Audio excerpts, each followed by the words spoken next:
Hey everyone, and welcome to another episode of, I don't even know what we're going to call this one, but it's another podcast right here at Comicstorian. Today we're sitting down with Wesley Snipes, Keith, I was going to say Adam, that's not your name, Aram, okay, at least I checked instead of just saying what I want. And Adam Lawson, and they are coming out with a book. It's called The Exiled. It features Wesley Snipes as the title character in it, and we're going to talk about it for a little bit right here. Nice. No, thanks for having us on, Benny, because I think you've kind of been one of the few voices in the YouTube world that can help make sense of comics, right? That was how all of this started, because I was overseas over in Iraq, and I was trying to read comic books, and I couldn't follow them at all. So I started piecing it all together and thought I'd help that knowledge to people, and it turned into a job somehow. Well played, sir. So let's go ahead and kick it off. What exactly got you interested in making your own comic book? Actually, you know what? The first question I had for you: do you prefer to be called Wesley, or do you want your full name Wesley Snipes the whole way through? Like this? Every time we talk to you, just Wesley Snipes. Well, you could call me Bob, but just don't call me Jimmy. Okay, all right. I think I'll feel a little weird calling you Bob throughout this whole thing. in some circles, it's Daywalker. It's Daywalker. Okay. There you go. You can use that, or you can use Wesley. Wesley. Okay. I didn't want to insult you and get too familiar. Sound too familiar. Yeah. So what decided to bring you to make a comic book? Where did this idea come from? It's actually not the first time, but with the success of my experience, both with Black Panther, which I actually had the rights to many decades ago, at least 2 decades ago, and with the success of Blade, it opened up my eyes and opened up my artistic expression through this medium and the possibilities that are available through this medium. Being able to tell stories, the artwork is fantastic. I have a deep admiration for artists, pen masters, as I call them, and their ability to create these images that tell story, that have emotion, that are visually spectacular to look at. And graphic novels gives you the opportunity to work with those kind of skill masters, as we call them. So yeah, it's right down the lane. Of course, I appreciate all the tactile stuff, but I love motion. I love things that move. So we're looking forward to, expanding this world into movement and sound and light and color. Yeah. You never know. You may end up in a theme park somewhere. By the time very mature theme. Imagine that. It's got to be seasonal, though. It's got to be seasonal. October 31st. You're a real martial artist, and I think that in the comic book movie world, not everyone is a real martial artist, and that was one thing that I dug so much with your early films, growing up in martial arts, and it kind of elevates what it is. You always talk about movement so much because I think you are such a master in that world, Yeah, a little influence of from the manga world, and the Titan films and these kind of films, even Avatar back in the day that explore the martial arts and the authenticity of the martial arts and and authentic movements. So yeah, we always like to bring that to the table. That was actually something I wanted to ask you about your martial arts background. Because I'm not as old as I appear. And I was really first introduced to your work through Blade, and seeing the moves and everything you were doing in that was incredible. And I was curious, now that I have a chance to talk to you, is doing your own stunts and being a part of that, did that inspire you to get into martial arts, or were you just always interested? That's just a passion of your own. Fortunately, I started training martial arts when I was 12. In the Bronx, New York, we had reasons. We had just cause. And that was a part of my world of dance. It was a combination of my interest in dance, and over the years, I was able to develop it further. And once Passenger 57 came along, it was the first film that gave me a chance to really demonstrate or present some of my martial arts background. And that's, that a background that started when I was 12 years old. So, yeah, I've been doing it a long time. And some people think I came from the martial arts world into film. But actually, I came from the theater world into film and had the martial arts under my belt and was able to use it to extend my longevity. And you were able to incorporate that experience into the Blade character, obviously. How much of Blade is in the physicality versus what's on the page for you?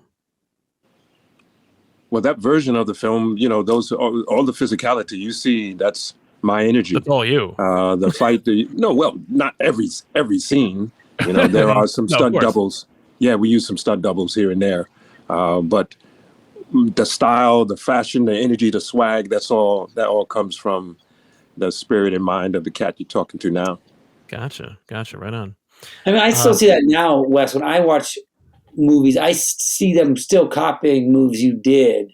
Yeah. In the Blade film. I just see like pretty cool. They just did copy paste. Cool. It's pretty cool. Well, you got to take from the classics. You can't just why reinvent the wheel?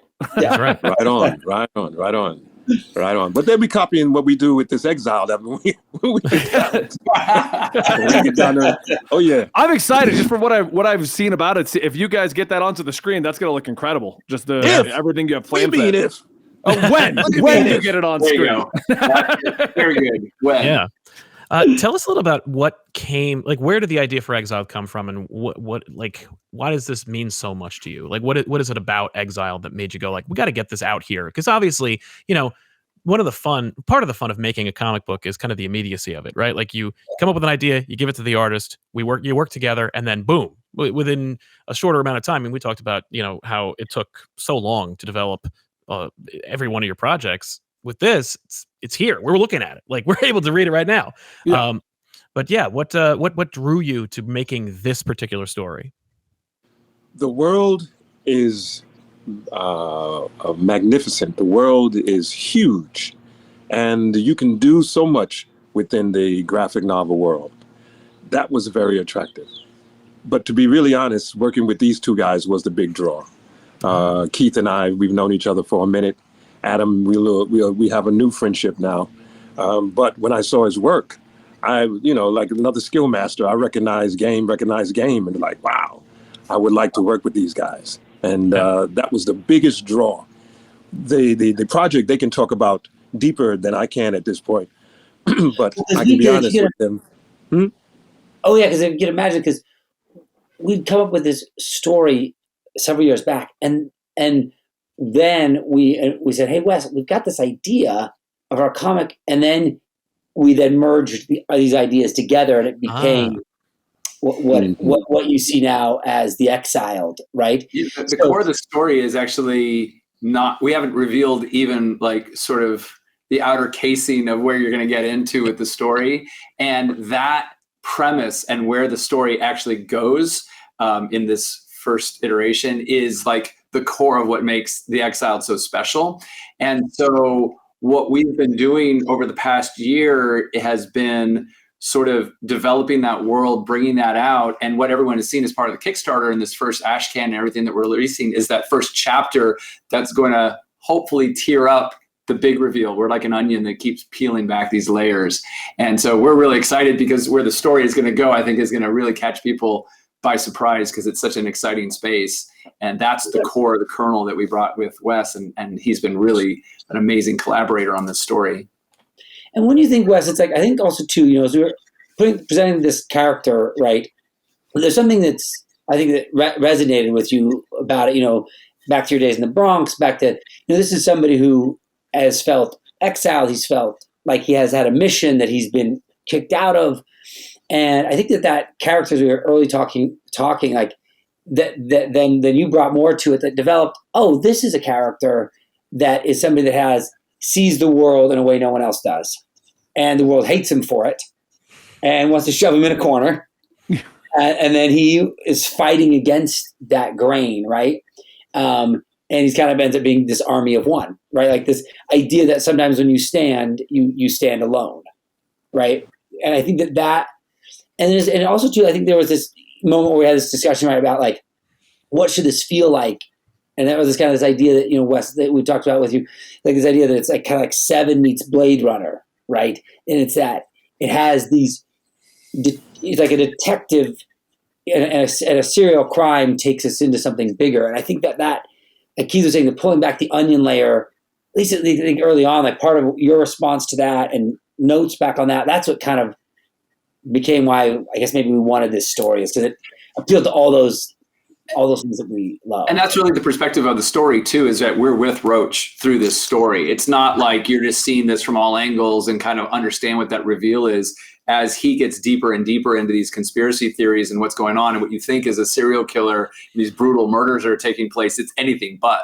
And so that's what makes it really neat, is that as a viewer, as a reader, is that you're experiencing this as Roach is. And even though he has the instincts and he knows how to survive and get through all these different sort of these challenges that being thrown at him, we're going on a journey with him. And that's what we really want to do. That's why we've kind of incorporated these like hidden codes and all these different things about the story, that there's a lot of other elements surrounding the story. So as the audience is going through this, they're going through what the characters are in real time. And we're going to be doing that over the next year. Yeah, you mentioned before, when we were kind of talking before we started filming this, about there being an ARG attached to this. And that kind of stuff normally excites me about stuff getting attached to projects. Because anytime you feel like you can be more immersed into a world or more immersed into a project as a reader, that normally gets me hyped up. And I just turn into a little kid like, oh, now I'm playing this game and I'm a part of this. Yeah. So the ARG digital collectibles thing actually sounded really exciting to me. And I don't know if you had more you wanted to say on that, but I wanted to kind of explain that a little bit. Right. Yeah, I think this kind of stemmed from this first thought, right? Or this first conversation, Wes, is like, how do we make this cutting edge, right? How do we bleed this into tech? How do we get motion into it, right? And Keith and I have done work with this in the past, and I thought, what would be an exciting way is to build a game into the book, right? Yeah. How do we play the book? And so for the campaign only, this printing of it, there will be hidden codes within the pages of the book that then can be used to unlock. We call them digital collectibles because it's like, what do you call that item you get for the ARG? What is that expression? Yeah. So throwing that around is the expression, right? That it unlocks more experiences and opportunities. And so what's exciting is that as this project is, as the book arrives, not only do we get the Christmas present when it shows up at your house, but then when you start to read it and start to figure out the clues yourself, you get to live it a bit more. Yeah. I really like that idea, because as someone who reads a lot of comic books, most of the time I read them and I put them down and I don't think about them again. But something like a game or something that'll get me more incorporated into the project, just as a reader, just to kind of explore stuff, that's a great idea, because it doesn't just, okay, I've read the latest issue of Batman, next kind of an attitude. It won't be, oh, there's Roach's adventure, I'll see it next week, kind of a thing. It'll be, let me think about that more. I think that a lot of people have been looking at collectibles and NFTs and something where you can obtain something that's a collector's item. And that obviously is fantastic in its own right, and being able to have something that's unique, that you were sort of an early adopter. But from a storytelling standpoint, there are sort of opportunities that you can't do in a book. You can't do it necessarily in a movie. You can't do it always in a video game. And so as to develop these characters and these worlds and the backstory, sometimes it's just not appropriate in the medium that we're releasing it. And so what we really love about ARGs and this idea of incorporating these sort of hidden codes is that we can tell that story and expand on Roach's background or some of the other mysteries that are going on, and allow the audience to dig deeper if they want to, right? And so, yeah, you're collecting things and you are getting things, and some of it can be valuable in that space, but more so as a storytelling, it's bringing you deeper into some of those mysteries and conspiracy theories, and allows us to tell the story in real time so the audience can actually participate. And sometimes we're actually, on the bigger ARGs that we've developed over the years, we're telling those stories in real time. So we're actually writing with the audience as they're exploring, and we're letting the audience sort of interact with us as just not as puppet masters necessarily, but also with real actors and live events and other things that are happening. So we really think that ARGs have a big part of what we're developing. Yeah, I do really like it. Oh, sorry. Sorry, if I can say, I think it's also pretty organic, the way this whole project has come together, and natural in that sense. an ARG is interactive and immersive and can engage you. And what better opportunity to be engaged into a murder mystery, like the first 48, so hyper real first 48, or the 7, where you can actually experience some of that, or you are interactive with it. I think that's pretty cool. That's fun. Yeah. I really do like that idea. It's a great idea you guys came up with for this one. I do want to jump real quick for a moment to, well, I was going to bring that up towards the back end too. There's also a great collectible for signing up for the Kickstarter. But this will have meaning in that Hidden Codes game. Little Easter egg drop here. Yeah. Okay. There it is. I was like, you drop. can see behind me, and I've got them all over the house. I'm a big collectibles guy, so. Wow. Nice. No, I think that, collectibles are rad because I feel like art you can hang on a wall, right? Or you can put it in a book. But when you can make it 3D and you can set it on a desk, you can put it places. It's just another rad way to experience art. Oh, 100% agree. Yeah. So the question that many of our viewers probably clicked in the video to kind of get into, but I'm really curious about what your journey of becoming a superhero and getting into the Blade movies was like. Yeah. The first project actually was the Black Panther, and we held the rights to the Black Panther to do a remake in the 90s. Technology wasn't where it is today. And the vision we had, which was similar to the book, Wakanda was a hyper scientific world hidden with super intelligence and super technology. How do you make that work in the early 90s? Yeah, we were a little ahead of our time then, but that opened up the door for the Blade to come along and do some of the things, it's particularly in the martial arts world and the action world, that we envisioned that we would do within the Black Panther world. It became real clear, real quick that there was an upside to being in this kind of a medium. Where you can spin it off in so many other areas, and the expanded world, whether that be in comic books or film or television, that made a lot of sense to me from a business perspective. Yeah, so ever since then, all the money they made off of the Blade franchise, I've been trying to get some of that back. I've always considered Blade and the X-Men movies to be the intro.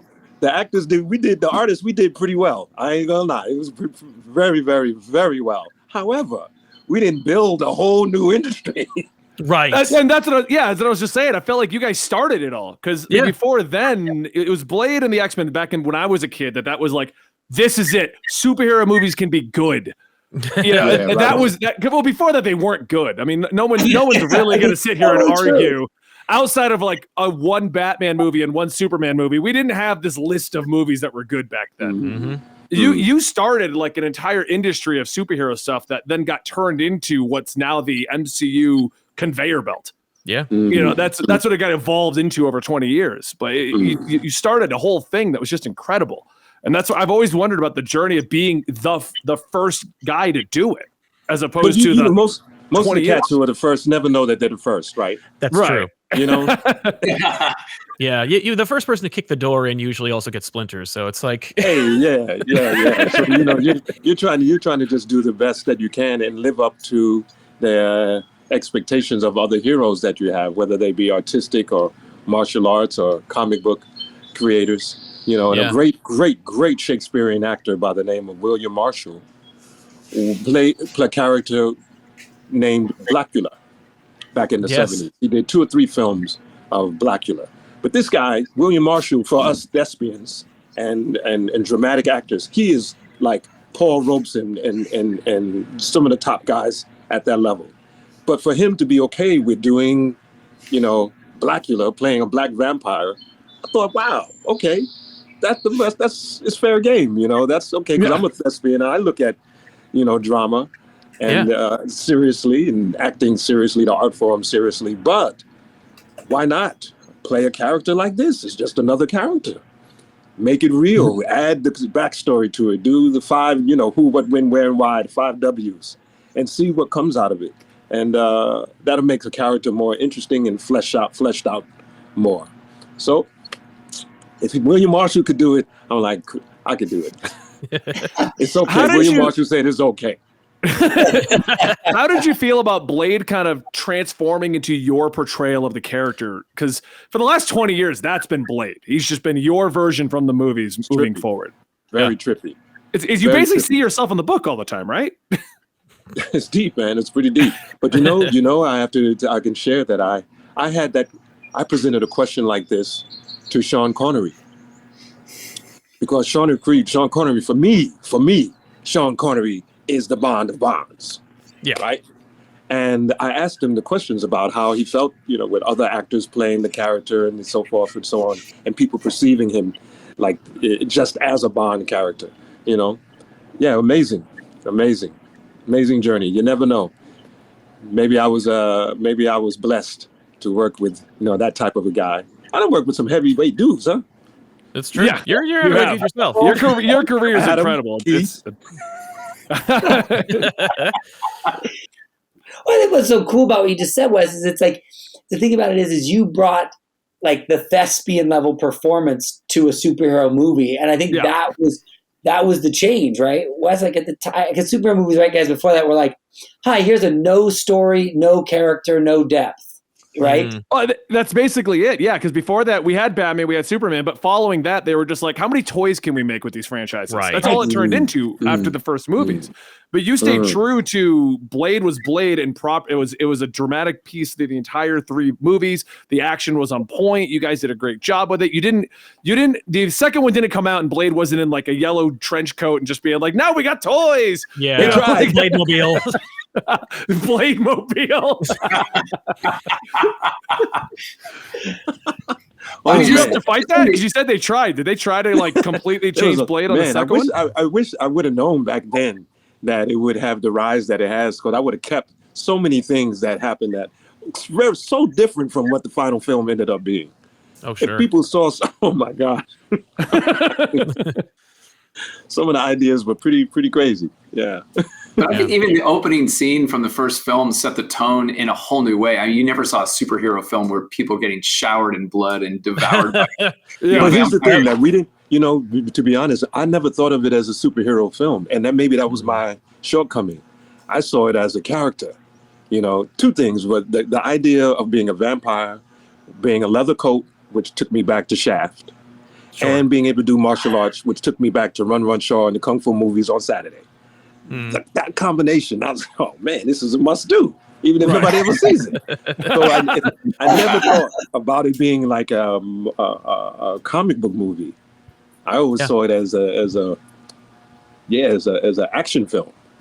Well, it was absolutely seen as that. I remember when Blade first launched, it was like when the Marvel logo came up, it was like almost like an afterthought. I remember people going, "This is a comic book." Like Blade hit in a way where it actually made theater goers like. I think it hit on. I mean, it was 99. It hit on a trend that like the audiences were thirsty for. No pun intended, of course. But they're like digging on like what that was, and they were like, "Holy crap!" And it's a comic book, so you had the added bonus of being like, "Well, we could franchise this out a little bit. We can get 1 or 2 more." Well, I guess I can take a little pat on the back for opening the door for other actors and to feel comfortable. Oh, sure. Playing these characters. And more importantly, the producers recognizing what good actors and real actors can do with a character. How they can take something 2D and make it 4D, Yeah. Yeah. No, because you can see, I mean, like from the early designs of Blade, from his humble beginnings, where it's more inspired from like 70s kind of like action blaxploitation flicks, where it's like he's got a lot of green in the suit, to being this modernization of it. It grounds the character and it gives the audiences something that people are looking for or didn't know they were looking for, and then changes the game. Had to represent for the vampires of the world, Damn right. They were underrepresented. You had to take care of the Blackulas. That's amazing. I hadn't thought all those pieces like Shaft meets Blackula meets Bruce Lee. Oh yeah, that's what that is. Literally, that's exactly what I told my team. I was like, look, this is it. We can do this. Nobody will ever see it. It's okay. The squad, the fellas, the martial arts world, and the dudes, we gonna love this. Yeah. Yeah. I mean, that's what it's all about. As long as you're We'll having bring fun, some right? of our, we were white belts then, so now we're black belts, and we'll bring our black belt energy to the Exiled and all Yeah. that we do with this project. Oh yeah, Yeah. oh, yeah. The Exiled seems to have kind of like this return to form. This is like it's an homage. It's got modern elements. It's got classic elements to it.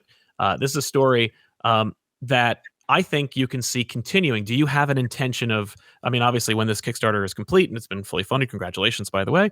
But now that it's complete, do you see this progressing, or do you kind of look at it as one project at a time? Oh, you know how those guys are, like Adam and Keith are. You know, when they get a big hit and get all rich and everything. So you can't get in touch with them. You can't reach them anymore. You know, they stop drawing. You know, Talk to my I agent. feel like the laundry's being thrown out there for us to, Yeah. I would are they like not to answering go your on. calls? I would like to continue, but you know how those guys are. That's right. Yeah. Nice. So that's a yes. I think that's a yes. That's a big Good. yes. Good. Yeah, I think we're just tipping the iceberg right now. I think what we did want to do with this, and as you guys probably have seen, because there's a big rash of comic book launches on Kickstarter where they're releasing single issues, but we wanted to make this Christmas morning, right? We wanted the whole story. We wanted a big oversized book. We wanted it to feel like a complete experience, and then there could be another complete experience like it.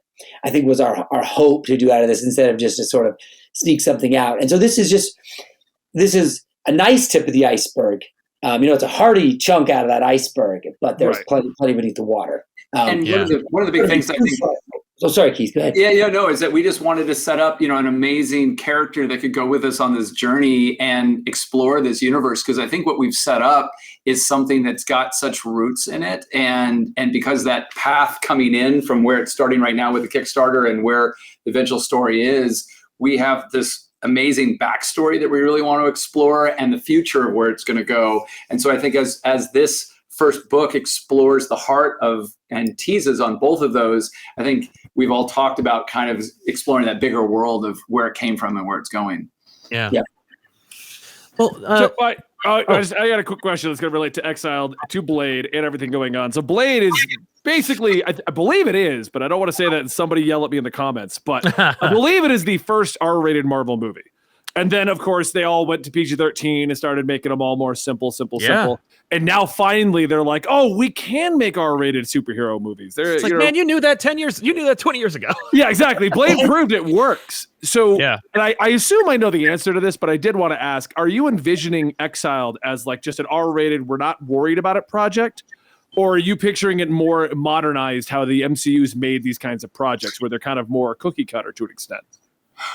The violence in this is a means to an end. It's not exploiting violence and gratuitous blood just for the sake of doing that. You see in our campaign where this killer is like ripping these spines out, but it's very pointed. That's what I was wondering. Yeah.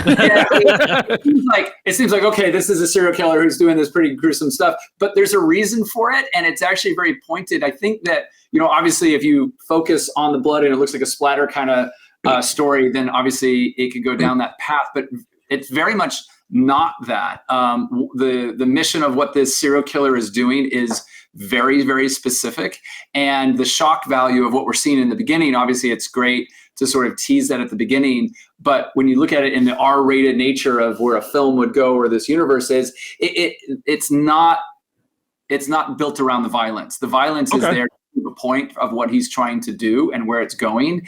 And sure, there's horrific consequences of that, but our story doesn't revolve around that. So this is not a slasher piece. This is not a piece that's really looking to exploit the violence.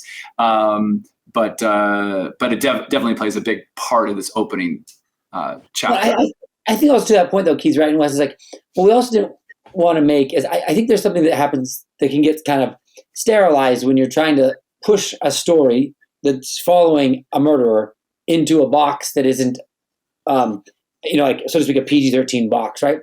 Because at the core of this, you're dealing with the pursuit of a serial killer. And so there's dark aspects to that. And I think to remove those or to take those down or to water them down kind of undermines the gravity, right? Undermines your drama. Sure. And so I think that our hope is that we're building a dark, mature, dramatic tale, right? But that isn't exploitative in the sense where it's like, hi, this is just for fun. No, but this is our world. And like you're saying, the ripping out of the spine seems like this crazy over the top. But once you get deeper, you'll realize there is a story point to that. One of the things that I think that we really were intrigued by is that if you look at how Fincher approached Seven, right, where now horrifically gruesome, very dark, right, but you have a highly intelligent killer who's doing something for a bigger cause and a bigger reason. Now, we're not going down that path, but what we really liked as an inspiration and why we kind of compare ourselves to like Seven and then going into Blade Runner is that that very much that this killer has a means to an end, and so that he needs what he's doing to make a message and to be able to be heard. And that's what I think when Seven, what you saw him doing with these 7 deadly sins, that was, he was trying to get to that end goal, right? Which is a much bigger message than what he's doing in the moment. And so that was a big part of where this character's motivation goes. And the fact that we're seeing this from Roach's standpoint is very much on the outside. So you see the horror of what the audience is seeing right now, right? And that's why it seems so gruesome. And I think that's what draws him in, because he's seen cracks in the shell. He's seen things that no one else has seen. He does understand this doesn't make sense. Right. If that happened and it's that gruesome, why is this and this and this happening? And that's really the first layer of this onion that's getting peeled back. And I think that when you get past this first chapter, it becomes a much different story.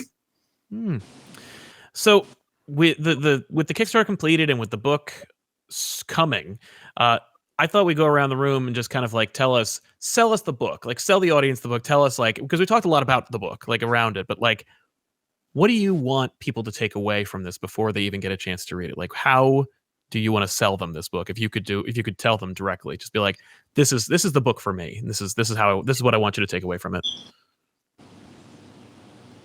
Well, I think I would say this. Wesley's working on something. I didn't expect that to be the question to stump all of you. Pitch us your book. Pitch us the book. All right, there you go. No. I think we all went, oh, who wants to take this? Right. Okay, I'm jumping in. All right. You guys go ahead and walk off. I got this. So I think there's two things to pitch out to this. One is, what is this experience from a content standpoint, like the reading of it, right? And what we're saying to you is this is a Seven meets Blade Runner. This is the tale of a dark detective pursuing a dark serial killer. And this is a detective who's plagued with his own past, his own problems, his own shortcomings of living up to his father, his destroyed marriage. And he's now pursuing this serial killer into the darkness, right? And so he's burning down whatever little bit of a building he's got, right? In pursuit of this killer. And in this pursuit of going from beyond broke, kicking the bottom out from there, he's going to find Earth's darkest secret, and he's going to redeem himself, right? Okay. That he's going into the horror to redeem himself, right? This is his messianic journey, right? He's going to go do the dark, hard, awful thing and come out with redemption. So that's our story of what Roach is, and like the emotional ride. And then we've trapped it into this beautiful haunting of this serial killer that also has ancient elements, as you know, that the killer's using tools that are 5,000 years old. So there's this mix of ancient future and far future coming together. And so we feel like that when you get on this ride, it's like you went on that roller coaster and somebody said, good, you don't get to see where this takes you, right? You're in Hyperspace Mountain, you're twisting in the dark, and that's a roller coaster. So that's like the one side of it, the content, and I feel super proud of what we've crafted together. And on the other side, then like the physical product side of it, right? It's like there's something cool because a comic, you read it, generally speaking, once, hopefully twice, but you read it once, right? And then it spends some time on a shelf, right? As we all know, and it spends some time on a coffee table. And so we wanted to build something that also physically was worth taking this independent Kickstarter crowdfunded crazy ride, right? Mm-hmm. You could get a badass figurine, right? Like this, right? That you could get this super oversized book, and that you could get this, unique, Go version. So like, that's what I'm kind of, my pitch to you, as if you're out there listening, and for us here, is that you're going to take a roller coaster ride without brakes, from a story standpoint. You're going to have a great Christmas morning when it shows up. And from a collector's standpoint, as things go on, you'll have an item that will stand. And I think to add to that, I mean, so Adam's like really encapsulated like a great overview of obviously where that story is and what the book is. And I think there's also another story behind this is it's just us as creators, the independent nature of what we're doing. We've all come from working on big studio projects. We've all worked on games and films and television series, and we all have had our own sort of roots in that. But at the ground level, we're all storytellers. And what we love is the idea of being able to directly talk and interact with our audience and be able to do this storytelling with them, right? To share a story that we're very passionate about, that we think is going to be carrying us for the next many, many years, and allowing the audience not only to go on that journey of that story creatively, but also us as storytellers, right? And the reason we did this as a Kickstarter was that we didn't want to go and shop this as a traditional studio deal and have the film and then spin off the comic book and everything else that you would see, like the tentpole films would go. This is something that every single backer is a partner with us, right? They're believing in us as storytellers. They believe in us as someone that's going to take them on this journey. And whether they get something collectible or something that's entertaining them along the way, it's this independent nature that they have access to us through social media, through, what we're doing right now with you, is that we want to be able to keep this conversation going. And I think that that's what's so great about what's happening right now, is that we're all connected, and it's just, feeding into what the plans are for the release of this and some of the announcements we're going to have coming up over the next month, all the way through Comic-Con, is this independent nature and finding other people like yourselves to support us and be able to get the story out there. Awesome. It's a great way to put it. Like I said, I'm a huge fan of the independent market because, obviously you could tell much better stories overall than we see as DC and Marvel. It takes them forever to get to the good story. So I'm excited for this book. I mean, come on, we can all be honest, but you got to put out a book like every other week. It's got to suffer sometimes. It's not going to be the greatest. But seriously, thank you guys for being on here, and thank you for taking the time to chat with us. And Wesley, it was so nice meeting you. It was nice meeting you, Keith. It was nice meeting you, Adam. You guys are incredible. And seriously, everyone who's watching this, go check out the link down below. You'll see the Kickstarter. I'll give you the link, and you can go support it yourselves and be a part of this game. And book and statue. You guys are too much of the Kickstarter. Just try to. You're giving too much to the people. Hold it back. Awesome. Thanks for having us. Thanks. Thank you. Love, peace, and hair grease. That's an awesome saying.